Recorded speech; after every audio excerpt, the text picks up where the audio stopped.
Meghan Markle and Prince Harry's royal wedding in May 2018 was just a step on the ladder of fame for the former actress, an expert has claimed. Angela Levin, who is a strong critic of the Sussex couple, took to Twitter to share her thoughts on the revelations that Meghan hated the couple's 2018 tour of Australia, and even called it pointless. The claims were made in a new book called The Palace Papers by Tina Brown. In the book, the author claims, "So, Meghan must have been thrilled with it all, right? No.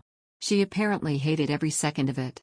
And she even cites a supposed member of staff from Buckingham Palace, who told her, she didn't understand why things were set up in that way, the itinerary. Instead of being excited when thousands of people showed up at the Opera House, it was very much like, what's the purpose? I don't understand this. And Levin, a longtime royal commentator and biographer, tweeted, "No surprise there then. Meghan was preparing to leave the royal family ASAP after she got married. The £32 million wedding was a step up the ladder of fame. Netflix have tripped her up."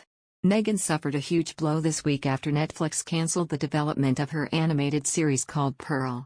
It was done as a cost-cutting measure, after the streaming giant announced its first ever drop in subscribers earlier this year.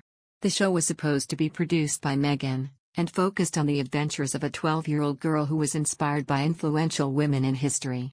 Twitter users waded into the conversation sparked by Levin. One user, John Francis Hook, wrote, "There is no love in that marriage. I saw right through her from that first introduction to the public with the Hewitt boy. It all looked so false, and how right I have been proved." And another tweeted, "Sums her up beautifully. Wanted the wedding but none of the duty. Makes me sick when I think about the fuss we all made of them." The country was thrilled. On Sunday, streaming giant Netflix axed the planned animated series, Pearl, which had the Duchess of Sussex as an executive producer. Netflix previously revealed that more than $50 billion was wiped from its market value as its shares tumbled by 35%.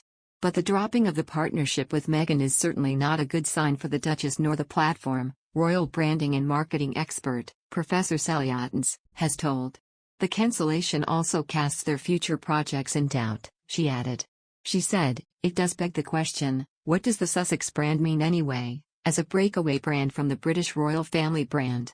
Professor Otnes, co-author of Royal Fever, said the recently published Royal Family Reveal All by Princess Diana's biographer, Tina Brown, nailed the Duke and Duchess's mistake in evaluating their brand power. She said, "I think Tina Brown's take on this in her new book is right on point, asserting that Meghan and Harry have way overestimated their appeal as a brand, once they severed their ties with the mothership, so to speak." Ms. Brown has addressed Meghan and Harry's severance from the royal family in interviews surrounding the release of her book, adding that away from the prestige of the royal family, the couple lacks coherent branding. She told The Washington Post, "I think they both completely underestimated what it was going to be like to be without the palace platform." She claimed Meghan doesn't really have a brand, and this causes a certain amount of flailing in how the Sussexes navigate partnerships and their external image. But some have wondered how the Sussexes can continue their work with the high-profile giants that are Netflix and Spotify, and whether their involvement could help or hinder the streaming giants in their time of need. Professor Otnes previously told that the Duke and Duchess could be contributing to the disinterest in Netflix through the format of their remaining project, the documentary series Heart of Invictus.